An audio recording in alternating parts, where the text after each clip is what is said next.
Good afternoon, second graders. I hope you enjoyed chapter 1 of this book. And what do you guys remember that they talked about in chapter 1? Did they talk about getting a class pet? And if you were to get a class pet, what would it be? And why would you want that class pet? So now we are going to move on to chapter 2. Chapter 2 is called Sneeze and Thank You. What do you guys think the name, this is called the heading of the chapter. What could this chapter be about? Sneeze and thank you. Maybe he's gonna sneeze and we gotta say thank you, maybe? That's my guess. But now let's read through the chapter and see what's gonna go on. The kids could not believe their eyes. Class pets were usually gerbils, hamsters, or funny lizards, nibbles, but a rat? Carlos, Dorothy asked, "Did you get permission from Principal Ruley to keep her?" "Not yet," Carlos said, "but I wrote an awesome speech, so there's no way he'll say no." Do you think the principal will let them keep him? I don't know. Ralphie got an idea. "Pretend I'm Principal Ruley," Ralphie said, "and convince me to let you keep a rat in the classroom." Carlos lifted Ratney close to his face.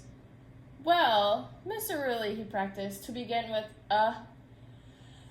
achoo!" Ratney blinked. Carlos's sneeze would follow by another, and another, and another. "We're all going to get sick," Arnold cried. He grabbed a blanket off the shelf and tossed it over his head. "Hide me." Arnold wasn't the only student who was worried. Carlos was worried about Ratney. "Aw, man," Carlos groaned. "How can I make a pitch for Ratney if I'm, achoo, sick?" Wanda held out tissues. Carlos grabbed and blew his nose with a loud oink. "You can't make your case like that," Tim insisted. "You'll make Mr. Ruley sick, too, and he won't be happy about that." Tim's right. You already agreed. You have to get rid of your cold first before you ask. Carlos shook his head. He couldn't wait until he stopped sneezing. He needed to get permission to keep Ratney or else. "I have to talk to Mr. Ruley today," Carlos insisted. "Or we have to take Ratney to the... achoo! He means the shelter."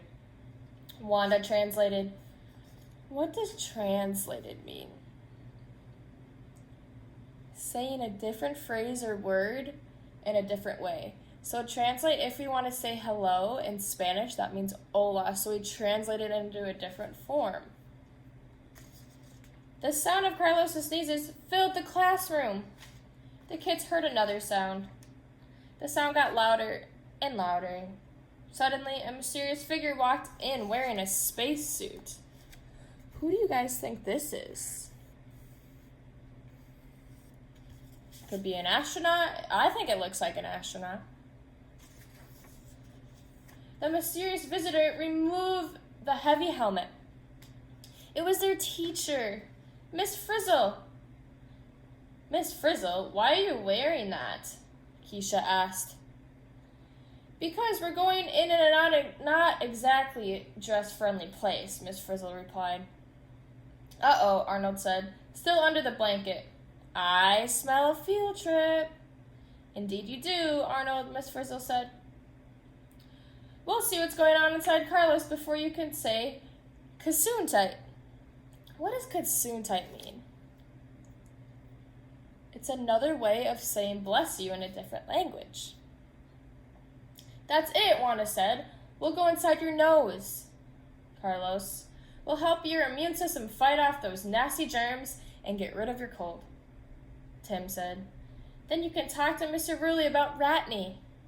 "Class, to the bus," shouted Miss Frizzle. "We'll be in touch, Carlos," Miss Frizzle promised Carlos.